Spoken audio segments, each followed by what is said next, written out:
This hole in the ground is the front doorway of Mrs. Gray Rabbit's home, deep in the woods. Inside the hole, under the ground, hidden under a soft blanket of fur, are Mrs. Rabbit's very young children. Bunny Rabbit is the first baby rabbit to come out and look for adventure. His fur is quite short. He's only about as big as a baby kitten. His ears are still short and his legs rather wobbly. Now Mrs. Gray Rabbit watches carefully over her babies while they play. There may be danger, so she keeps a sharp lookout. And now she has tucked them safely in again before going out to enjoy a dinner of juicy buds and tender leaves. The bushes hide Mother Rabbit from danger as she quietly eats. What a twitchy nose she has, and how queerly her upper lip is split. She must not stay away long, so Gray Rabbit hops back into her home to make sure that her tiny children are safe and to watch over them, especially to watch over Bunny Rabbit. One morning, as she sits guarding the door, White Rabbit, her cousin, comes hopping over from the farm. "Come with me to the farm," says White Rabbit, "and we'll have a dinner of tender green lettuce." "Lettuce," says Gray Rabbit. "How lovely! I suppose my children will be safe here. But we must be very careful. There is danger in the woods." So through the trees and bushes they quietly hop. Suddenly, "Stop," warns Gray Rabbit. "I smell our worst enemy, the fox. I must go back and guard my bunnies." So White Rabbit hops quietly back to the farm. But Gray Rabbit sits very still, hoping the fox won't find her. She pricks up her long ears, for she hears the crunch, crunch, crunch of the fox's sharp teeth as he gobbles up some bits of food he has found under the trees. Gray Rabbit is afraid, so she hides and watches the fox with her big, soft eye. But now the fox sees Gray Rabbit, so she turns and runs so fast her feet fairly fly. Will she get home safely? Ah, yes, at last she is home. "Now sit very quietly, children," she warns. "The fox is coming. Don't move." "Shh." Says Mr. Fox, "I smell rabbits, but this doorway is too small. I'll squeeze in, though, and these rabbits will make a fine dinner. Maybe there's another door." "Come here. Be quiet," says Gray Rabbit. "The fox may come back." And so he does, but he still can't get inside, and so finally goes away. Many days go by. Mrs. Gray Rabbit's lively young family has been growing up rapidly, and their fur is now longer and darker. They are nearly the color of the leaves in the nest. Gray Rabbit decides that it is safe to let her children come out to play, and Bunny Rabbit is first as usual and looking for adventure. Now his brothers and sisters follow him, but they stay close to the hole as yet. They don't know much about the woods. Bunny is very hungry, so Mother tells him to stay close, for she's going to show all her children where to find some juicy leaves and buds in the woods.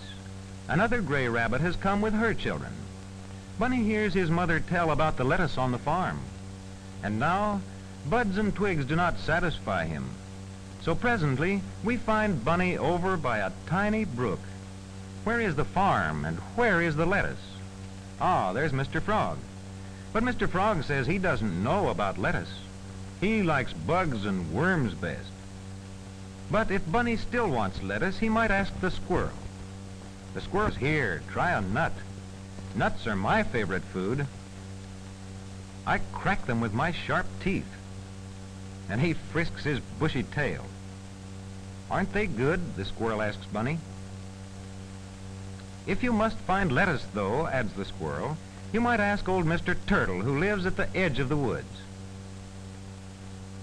The turtle's long neck stretches out from under his hard, rounded shell. Lettuce. Go across this broad field to the farm. The farmer must have lettuce growing there somewhere. So Bunny hops along, his little white tail bobbing up and down behind him.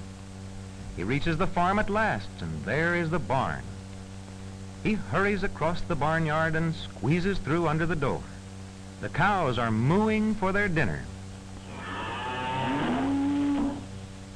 After his long run, Bunny is so hungry that he rushes right in and helps himself to the cow's bran. Go away, say the cows. Go away. This bran is our food. It's not for little bunnies. Go away, and they lick him with their long tongues. Poor hungry Bunny, where is that lettuce? Perhaps the little chickens are eating lettuce. But no, it is grain that the chickens eat. Baby Chick tells Bunny to ask his father, the rooster, about the lettuce. Mr. Rooster, where is the lettuce? The rooster says, go ask the puppies. Now the puppy dogs are eating their food from a dish, and Bunny is so hungry that he noses right in. Go away, says the puppy. This is our food. You go back to the woods, Bunny. So now hungry Bunny sits and watches the turkeys and the pigeons as they eat their dinner of grain. Will they tell him about the lettuce, Bunny wonders? Big fan tails the turkeys have. Bunny decides to ask Mr. Turkey. I think there's some lettuce across the barnyard, gobbles Mr. Turkey. Bunny runs over to the greenhouse. He sniffs and sniffs and climbs up on the window. And there, below him, is the lettuce. But how can he get inside? The glass windows are in the way. Ah, down below he sees a hole, and he pops right through it and up among the heads of fresh green lettuce. Now for a real Bunny dinner. He nibbles and nibbles and chews and chews. My, how good the lettuce is.